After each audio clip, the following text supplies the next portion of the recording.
a Mauri Chamorro, hijo de ecuatoriano y brasileña, y un especialista en comunicación, que realmente en comunicación para las campañas políticas. Ya se especializó en eso, porque cuando vos egresaste de la universidad, primero hiciste tareas más periodísticas, claro, digamos, primero ¿no? comunicacionales y ahí un masterado, perdón, en el área de comunicación política. Comunicación política, bueno, es alguien que sabe, uno está acostumbrado a tanto chanta que habla de cualquier cosa, y cuando se encuentra, yo lo conocí gracias a Víctor Hugo Morales la otra noche, y dije, ay, qué maravilla conocer a alguien que sabe tanto de cosas que a uno le interesan tanto, y que, como decías vos hoy en la conferencia que diste en Patria, es muy difícil que los candidatos entiendan que, sobre todo del sector popular, que no solo es toda la comunicación, que la comunicación depende de las acciones de gobierno, ¿no es cierto? El que trabaja en difundirla y en generar una campaña tiene que estar respaldado por hechos, ¿no es cierto? Por hechos, y hechos de los que la gente está esperando saber, ¿no es cierto? Porque por ahí un gobierno es muy eficiente, hace muchas cosas y la gente no entiende eso que está haciendo. Así es. Mira, primero, gracias por la invitación, es un honor estar aquí. No es. Pido disculpas el retraso, pero ahí fue la salida un poquito conturbada. Sí, realmente ha habido un problema en América Latina de manera general, donde el progresismo ha superdimensionado también la importancia de la comunicación. No es que no sea una herramienta importante. No, es una herramienta muy importante. Muy importante, pero es una herramienta importante. La comunicación no acaba en sí misma.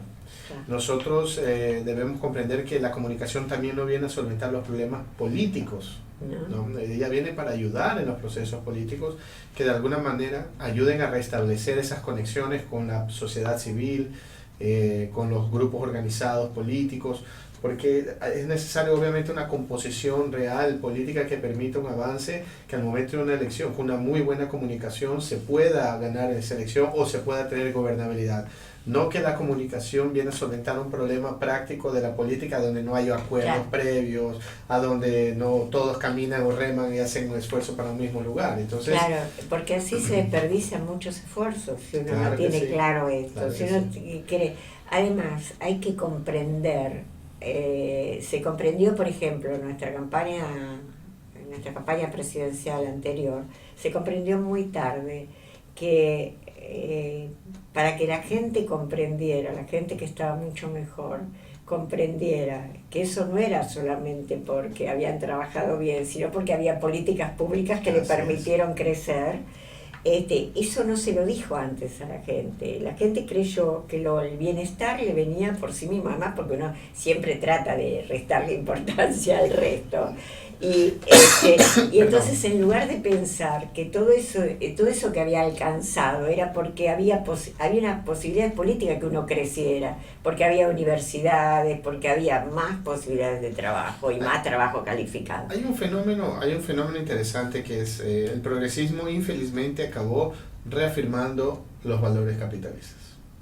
Nosotros tuvimos un momento de inflexión a donde la mejora económica de la situación de las familias viene prácticamente de un proceso de inclusión al mercado de consumo. No de una manera multidimensional, a donde también existía un proceso de autoconciencia de que esa mejora de esa calidad de vida, o mejor que eso, es la comprensión de que el aumento, mi capacidad de consumo aumentó, es resultado de políticas progresistas, de los cuales muchas de ellas han sido de políticas de redistribución de las riquezas de manera más equitativa, acabando con la injusticia o disminuyendo la injusticia. Entonces yo, como solo comprendo de que he mejorado mi capacidad de consumo, es porque también de alguna forma yo ha sido resultado de mi trabajo y de mi esfuerzo apenas, no porque ha habido un cambio social importante, que la inclusión. Y además el problema es que mucha gente, si vos no le explicás estas cosas, cuando modifica su situación social, cree que el otro, que quedó en otra situación, es alguien despreciable. Porque el ser humano tiene muchas muchos problemas en admitir que estábamos todos y que yo lo pude hacer mejor que el otro, pero que el otro sigue siendo tan igual a él como era en un principio. Y más que eso, ¿no? Si nosotros reafirmamos entonces, bueno, es mi hipótesis, ¿no? sobre el proceso de los valores capitalistas, el resultado de la percepción de la ciudadanía. O sea, yo mejoro la calidad de vida, pero es porque yo puedo consumir más, entonces yo no transformo ese sujeto histórico en una persona solidaria que comprende de que hay que esforzarse más para traer junto a los que se quedaron para atrás. Claro, y que además porque tenés acceso a la cultura, y que la cultura es algo que es un derecho, que no es una cosa porque podés pagar una entrada, sino que tenés un derecho a acceder a un montón de cosas. Y también el proceso de defender lo logrado, claro. Ese es un otro problema, ¿no? Porque hay un momento de una elección, por ejemplo, como fue el caso aquí en Argentina, se optó por el modelo que de alguna manera amenazaba los logros, y bueno, están más que comprobados que no solo los amenazaron, como los atacaron, pero de que en ese momento electoral la ciudadanía, por no tener esa conciencia, entendió y comprendió de que no habría una amenaza. Entonces era importante ver esa composición de comunicacional a donde yo lanzaba yo lanzaba una idea sobre este proceso electoral, de que de alguna manera yo no amenazo lo logrado, pero yo voy a mejorar lo que no fue mejorado, lo que no es verdad, porque al final de cuentas sí hubo un ataque a eso, ¿no? Y sí, yo creo que sí. Además hay una cosa muy importante, que es poderle hacer comprender a la gente que el otro día el intendente de Avellaneda, que es bastante inteligente y creo que tiene claro, y por eso él dice dos cosas. Uno, si no hay un trabajo, digamos, de la militancia alrededor de lo que uno hace y de las obras que uno hace, el vecino cuando recibe algo que en realidad no lo estuvo pidiendo, es una gran mejora en su vida, pero no lo estuvo pidiendo, cree que es algo porque sí, que no es alguien que está pensando en que tiene mejor calidad de agua, que hay una escuela, que hay un centro hay una cosa muy importante, que es poderle hacer comprender a la gente que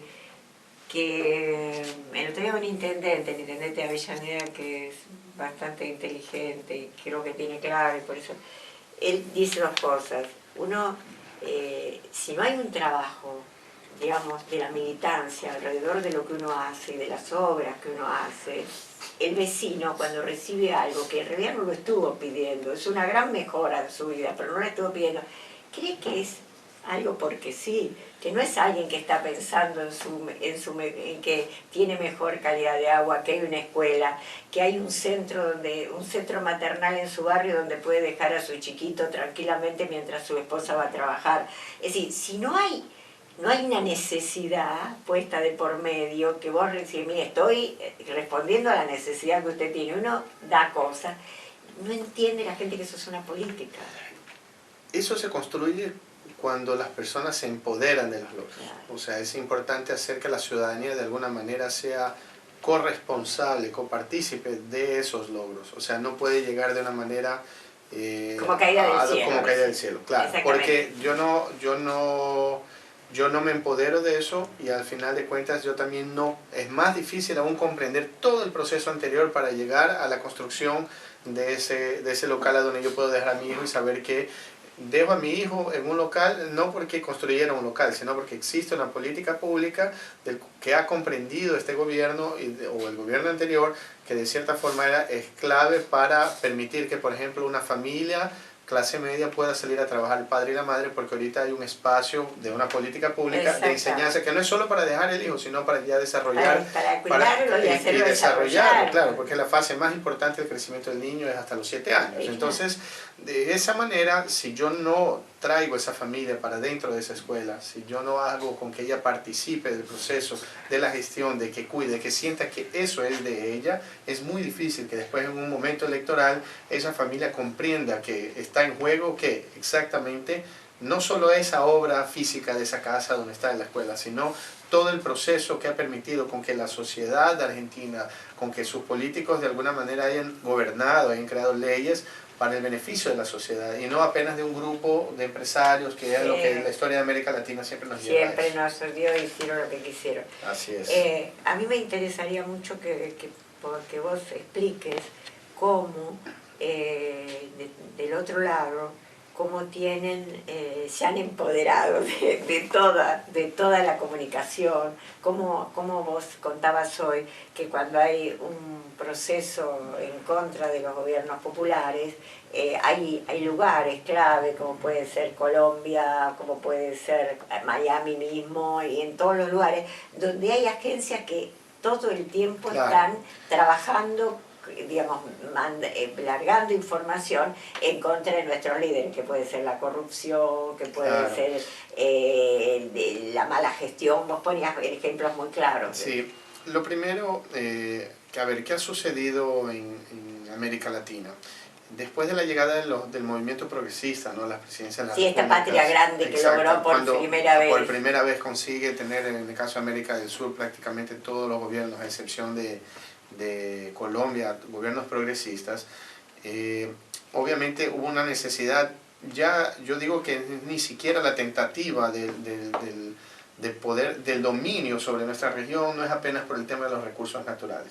Es porque por primera vez nuestra región pudo demostrar al mundo que un gobierno de izquierda, progresista, popular, legítimo, soberano, independiente, sí tenía la capacidad de crear políticas públicas y una gestión de sus riquezas para la mejora de la manera más equilibrada de toda la población. De toda la población. El cambio de Bolivia, por ejemplo. Por ejemplo, Bolivia, Venezuela, Ecuador, entonces, mismo Argentina. ¿Qué es lo que sucede con eso?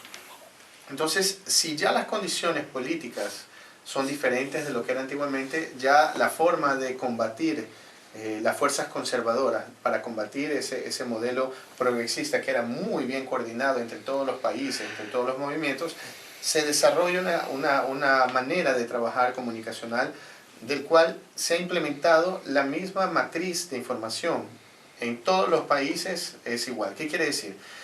Básicamente se comprende a través de un estudio obviamente económico, social, de que venía una dificultad económica en todos los países de América Latina, ya que nosotros somos países primarios exportadores y básicamente dependemos de la exportación a China. Entonces cuando China disminuye su crecimiento, disminuye su consumo, hace con que todas las economías de nuestro continente tuvieran una disminución en su capacidad productiva. Obviamente eso causó una inestabilidad social natural en todos los países, ya que se sintió una afectación del número de personas empleadas, de la calidad de sus ingresos y todo lo demás. Entonces, desde Miami, eso es ampliamente discutido, hay no solo literatura, pero obviamente hay, en internet se encuentra toda esa información, se conforman grupos de derecha conservadoras con muchos disidentes de Venezuela, de Ecuador, de Brasil, o sea, los corruptos y los gobiernos anteriores al progresismo que son corruptos, que tuvieron sus dictadores, sus ladrones huyendo hacia Miami, todos ellos han conformado grandes grupos de pensamiento político y que han aterrizado acciones coordinadas en todos los países. ¿Cuál ha sido el principal objetivo de ellos? Primero, decir que en los países progresistas no hay libertad de expresión. Eso se repite en Ecuador, eso se repitió en Argentina, se repitió en Brasil, eso se repitió en Venezuela, en Bolivia. Segundo, es decir, de que al momento en que la economía del mundo estaba bien y de esos países estaba muy bien, los gobiernos no hicieron nada para aprovechar ese buen momento económico. Y tercero, es implementar la matriz de que todos los gobiernos progresistas son corruptos. Eso ha pasado en Brasil, en Argentina, en Ecuador, en Bolivia, en todos los lugares. Entonces, algunos, ¿y cómo funciona eso? Entonces, definimos así, miren, vamos a hacer lo siguiente, todos estos países progresistas tienen que ser posicionados como gobiernos, primero, ineficientes, que sean corruptos y que de alguna manera no trabajen en beneficio de la gente porque no hay libertad de expresión. A partir de eso, los grandes conglomerados, las grandes empresas de comunicación, repiten la misma información en todos los lugares. El Clarín dice lo mismo que dice la Globo, que dice la Folia de San Pablo, que dice el Comercio de Perú, que dice CNN en los Estados Unidos, que dice Venevisión en Venezuela, que también lo dice en Bolivia. Entonces, esa misma información, ¿qué es lo que sucede? Los medios locales, las empresas locales la publican y las redes sociales hacen con que yo vea y perciba desde Ecuador cómo está la situación de Argentina, desde Argentina como Brasil, a donde yo establezco esa misma matriz. Eso es no es solo fácil de comprobar, que ya está más que comprobado que esto funciona así. Pero si uno lo cuenta da la impresión que es una cosa de ciencia ficción, claro, que es pero medio fantasía. Los que trabajamos en esto Pero sabemos perfectamente que es así. Y es así. Que es así. Y además, contrariamente a lo que pasa en Argentina, que de todas maneras tiene un diario que es progresista, dos radios que son progresistas, un canal de noticias que es progresista. Yo sé muy bien que hay muchísimos, que esto ocurre en muy pocos lugares del mundo, que haya periodismo desde otro lugar. Claro. Yo no creo en el periodismo independiente, yo creo que todos son parte de una línea, de un grupo, lo que sea. Claro, no existe imparcialidad, no existe eso es un cuento. El hombre es, totalmente de acuerdo. Es subjetivo, no es objetivo, entonces sus acciones son subjetivas. Totalmente. Lo que pasa es que pueden ser honestas o deshonestas, ese es otro tema. Pero las acciones son subjetivas, es ridículo seguir hablando de la objetividad que no existe. Entonces, tenemos la posibilidad, y eso nos da un cierto movimiento, y además porque es un país que por la gran cantidad de inmigrantes que hemos tenido desde tantos años, han llegado corrientes progresistas de distintos, y hay un pueblo bastante politizado, militante, digamos. Hay una... Sí. Eso no nos ha preservado el error, digamos, desde las últimas elecciones, pero hay un grupo de gente que más o menos, que es más, ¿cómo te voy a decir?, un núcleo bastante más grande que lo que ocurre en otros países, y nos pone en una situación, pero creo que la ferocidad con que nos ha atacado este gobierno, eso, año y medio de gobierno, del neoliberalismo, precisamente ha sido por eso, de sacarnos todos los derechos, sí, por supuesto, porque había que cachetearlo rápido a esto. No, y más que todo es pagarle las deudas a los empresarios. Hay que pagarle. Mira todo lo que tienen que pagar. Tienen que pagarle las deudas a los empresarios, tienen que pagarle las deudas a los militares con los cuales se enriquecieron y que toda la militancia acá consiguió que los genocidas fueran juzgados y fueran encarcelados. Entonces, esta ley del 2x1 que te habrás enterado, que trataron de poner, era pagar la deuda precisamente a los sectores que permitieron que se enriquecieran, ¿entendés? Entonces el objetivo es claro, lo único que les importa es seguirse enriqueciendo. Así es, y eso se repite también en todos los lugares.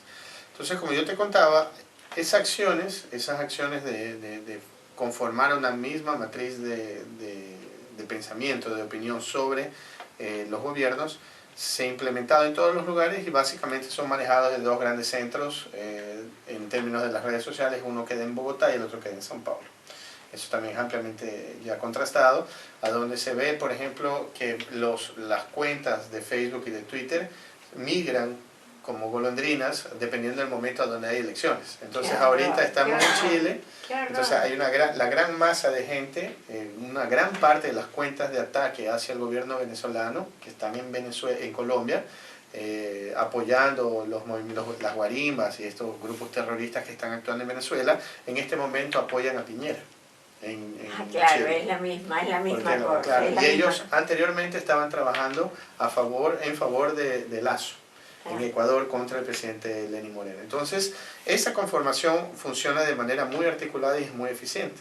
¿Qué ha sucedido? América Latina, después del fallecimiento del comandante Chávez, hay una cierta dispersión en esa articulación internacional de organización política y en el mismo tiempo de un esfuerzo comunicacional que ha permitido de alguna forma blindar el movimiento progresista, blindar las sociedades de ese gran ataque, de ese gran acoso mediático, y que en este momento se ha desmantelado. Recordemos que una de las primeras acciones del presidente Macri fue sacar a Telesur, acabar con la agencia de regulación de la comunicación en el país. Pero claro, la ley de medios. Bajarse la ley de medios, exacto. Entonces, Brasil, por ejemplo, nunca aprobó la ley de medios y fue uno de los grandes motivos de la caída de la presidenta Dilma Rousseff, porque obviamente se conforma un abuso de los medios de comunicación sobre informaciones que no son verdad y de alguna manera no existen mecanismos legales que permitan en tiempo real, porque una cosa es, yo voy a iniciar un juicio contra una revista que mintió, bueno, ese juicio demora 3 años y al final de 5 va, pero la revista atentó contra la verdad durante la semana de las elecciones. Claro. Entonces, ¿cómo puedes esperar 3 años después? No, No, es entonces es necesario crear un marco legal de reacción en ese momento. Entonces todo eso es importante comprender y preservar. Imagínate, nosotros la gran lucha que tantos países del mundo aprobaron y qué sé yo, fue nuestra lucha contra los fondos buitre, Claro, eso es. que fue, pero además no es solo lo que han endeudado nuestro país de la manera que lo han endeudado en tan poco tiempo, sino pagarle, saber que han tenido negocios con ellos mismos. Y además dejar a todos los países que tenían tanta esperanza en que Argentina resistiera y pudiera sacar esto adelante, como el tema de Grecia, Portugal, todos los países de Irlanda que están atados a, a estos temas. Y esto pasó porque había, como decís, que pagar. Claro, es el compromiso. Ganas las elecciones y te doy el dinero. Sí, te doy el préstamo, me pagas esto. La condición de que yo te financie la llegada y tengas todo el apoyo de ese aparato comunicacional es porque tienes un compromiso con nosotros. Ese compromiso es pagarnos los fondos buitres. Y ahí a partir de eso también es de alguna manera ayudar a subsidiar al empresariado que debería pagar sus derechos. Por ejemplo, le quitaron todo le quitaron a la soja, no paga más impuestos, no paga más impuestos a la minería. Ahora, ¿con qué vas a sostener? Claro, ¿con qué pagan los sueldos de los profesores? Exacto. Mira, imagínense que en Brasil, Temer, el presidente Temer, presidente ilegal Temer. Absolutamente ilegal. Él dio con un plumazo, con un bolígrafo firmó la autorización de no pago de 150.000 millones de dólares en deudas que los empresarios brasileños. Estamos hablando de 200 empresas. 200 empresas que debían al fisco brasileño 150.000 millones de dólares en solo impuestos a la renta. Solo impuestos a la renta. Los otros impuestos. Entonces, sin contar el déficit del pago de los seguros, del seguro social. Entonces, ¿qué es lo que Temer ahora dice? No, nosotros tenemos un desequilibrio fiscal, porque Dilma dejó todo esto, el PT, un desequilibrio fiscal. No. La pesada herencia, como dicen acá. Exactamente, la pesada herencia. Pero en esa pesada herencia, ¿cómo se paga? Cuando los empresarios paguen sus impuestos. Claro. Y eso equilibra las cuentas automáticamente. Pero obviamente el empresario fue el que financió mi campaña. Y es más, yo soy un empresario. Soy parte de ese grupo. Entonces, ¿cómo yo voy a pagar esto? No, entonces yo les firmo un decreto a donde los eximo del pago de los impuestos. Y ahí, pero igual continúo con el déficit fiscal. ¿Qué es lo que hago? Entonces, de alguna manera tengo que quitar los derechos de los trabajadores, de alguna manera tengo que cortar políticas públicas para reducir el costo del Estado, pero al final de cuentas, ¿qué es lo que vemos? Miles de personas viviendo en las calles. Pero, ¿cómo pasa acá? No sé si pudiste caminar por acá, sí, teniendo una cantidad de gente durmiendo en situación de calle, con niños, con familias enteras. Familias enteras. Sí. Esto ocurre desde el 10 de diciembre del 2015, porque esto no se veía, era muy extraño, además había grupos que los asistían si llegaba a pasar. Ahora no pasa nada de eso, y además la mentira, que creo que además debe ser lo mismo que pasa en todo. Acá se aprobó una ley de reparación histórica para los jubilados que le estaba reclamando al Estado.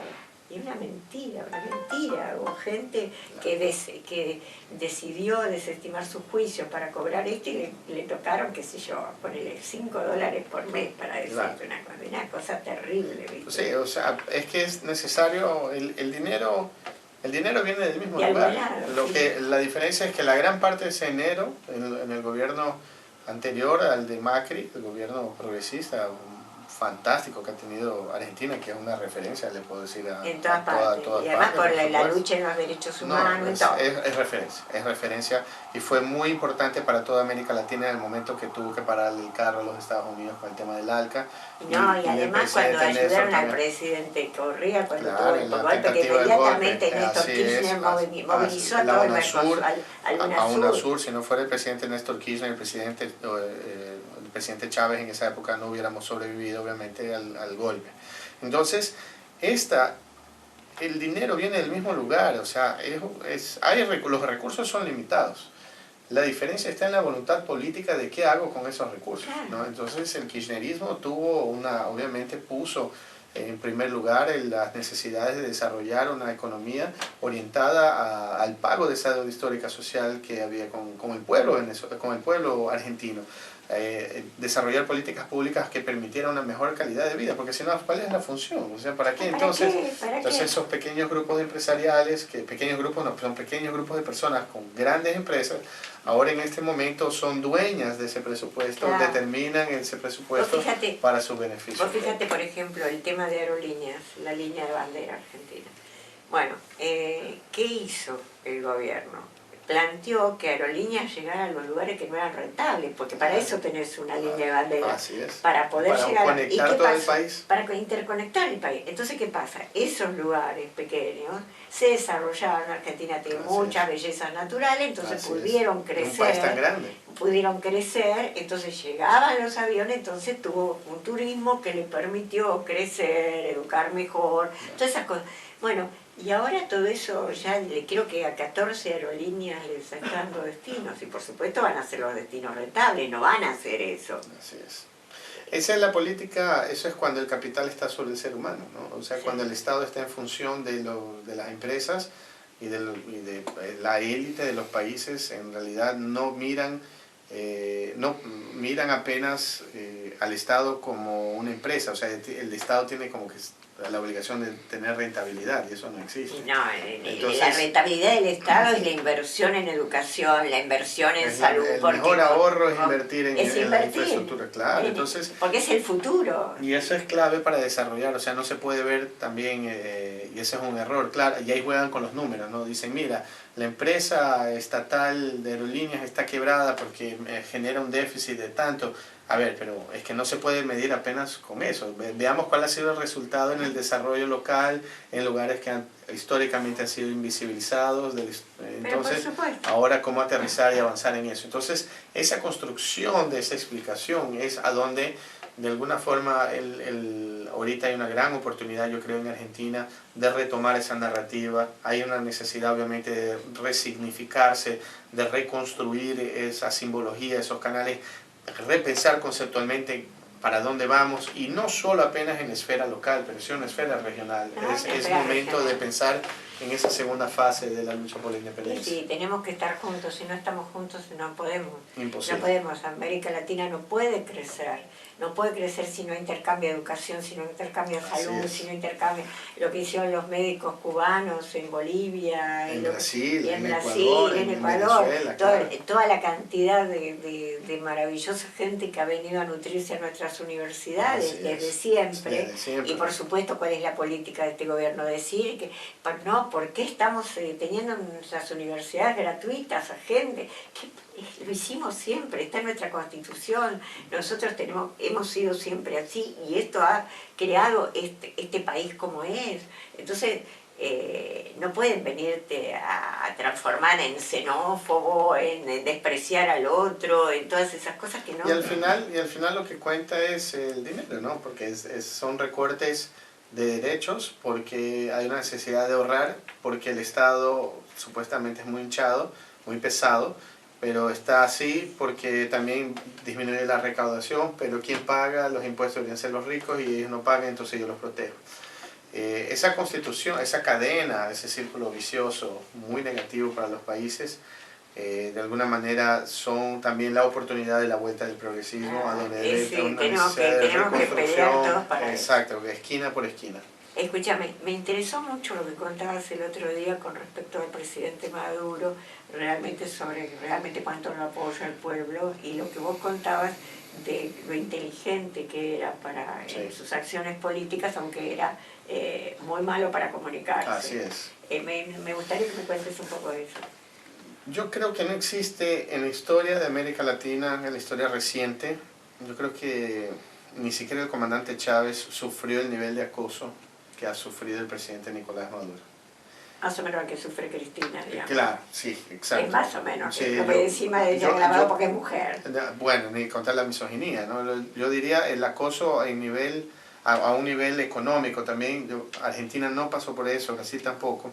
Venezuela, contando rápidamente para las personas que nos escuchan y nos ven, cuando asume el presidente Nicolás Maduro, Inmediatamente, un mes después, se organiza una guariba como la que está sucediendo ahorita, donde grupos terroristas van a la calle, intentar impedir el funcionamiento del Estado y de la Presidencia de la República, generando en esa época 47 muertos, ¿no? Imagínense que llegaba al punto de que ellos amarraban alambres de púa, esos alambres para las haciendas, para que las vacas no se vayan de las... ¿Cómo se dice aquí en Argentina? Púa, ¿no? Alambres de púa, de poste a poste, para que las personas en moto se degollaran. Muchas personas murieron así en Venezuela y eso la gente no sabe. ¿Quién hizo eso? Organizados por Leopoldo López, el esposo de Lilian Tintori, que ahorita está detenido y condenado 17 a 13 años de cárcel por liderar esos grupos, que lo mismo que hicieron con este chico Orlando Figuera, que lo quemaron, hacían anteriormente. Entonces, en ese momento lo que sucede es que el presidente comienza a sufrir este proceso de desestabilización que duró casi la mitad del año. Su primer año de gobierno tuvo que gestionar una tentativa de derrocada del gobierno. Después de eso se inicia un proceso de desabastecimiento muy grave de Venezuela, generado también en parte por la caída del precio del petróleo. Imagínense que es así, una familia que gane 100 pesos al mes, que es lo que gane, viva de eso, de la noche a la mañana de repente no tiene más 100 pesos, tiene 20 pesos. Es un horror. Eso es lo que le pasó a Venezuela. Venezuela, 97% de sus exportaciones, 97% son exportaciones de petróleo. Y Venezuela, esos dólares de repente se desaparecen, entonces la economía, imagínense el shock a la economía.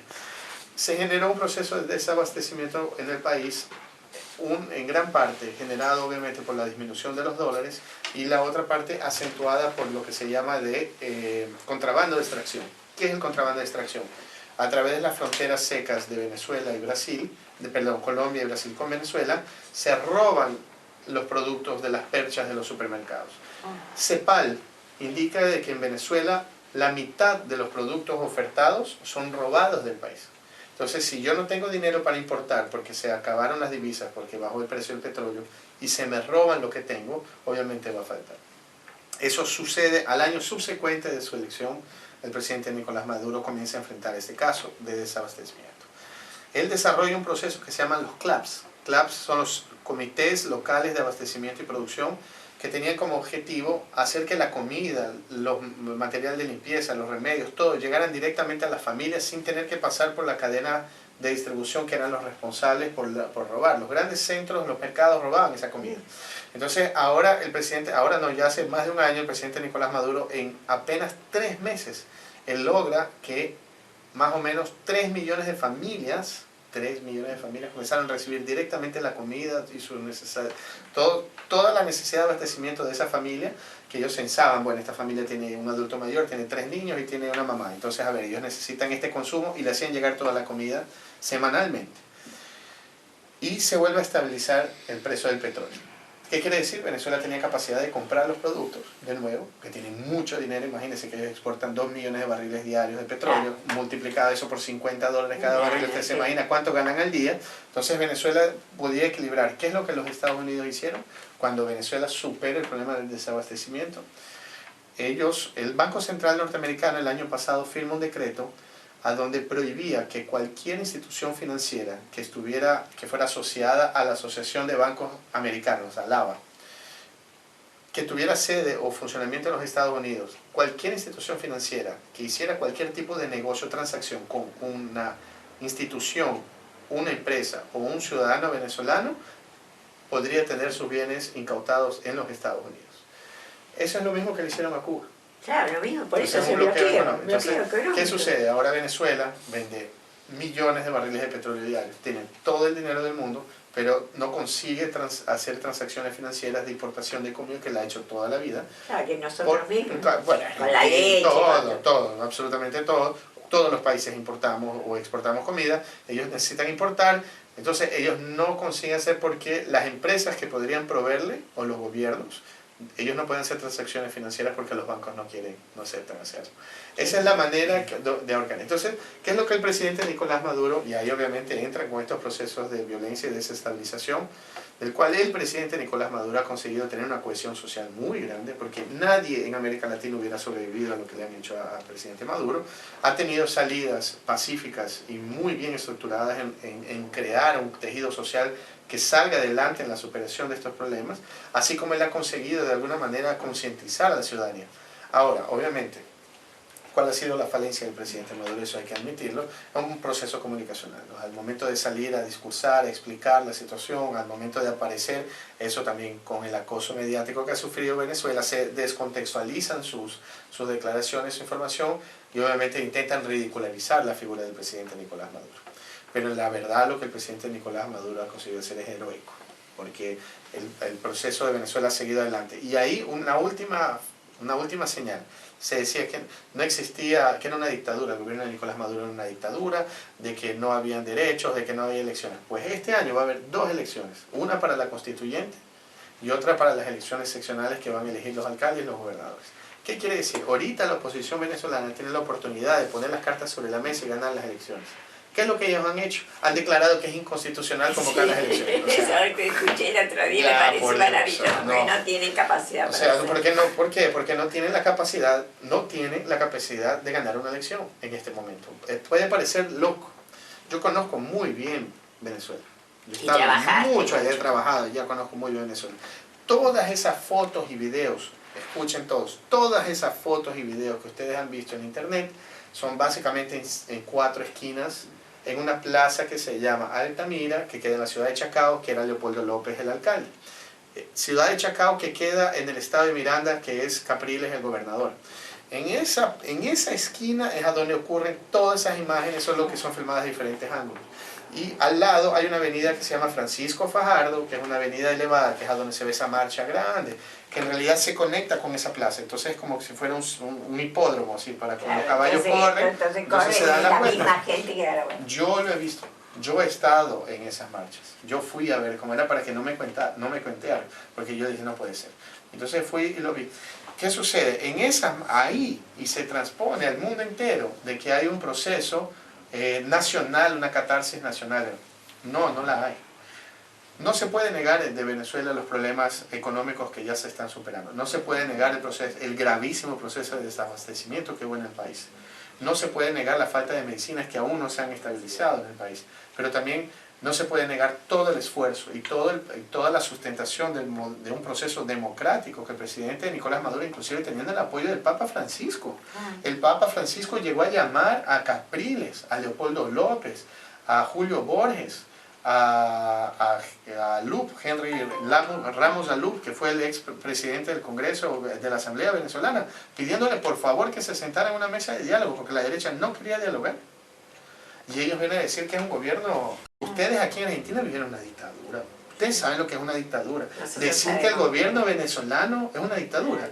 ¿Cuántos muertos ya no hubiera si en la época de la dictadura aquí en Argentina el pueblo se hubiera levantado contra el gobierno de esa manera?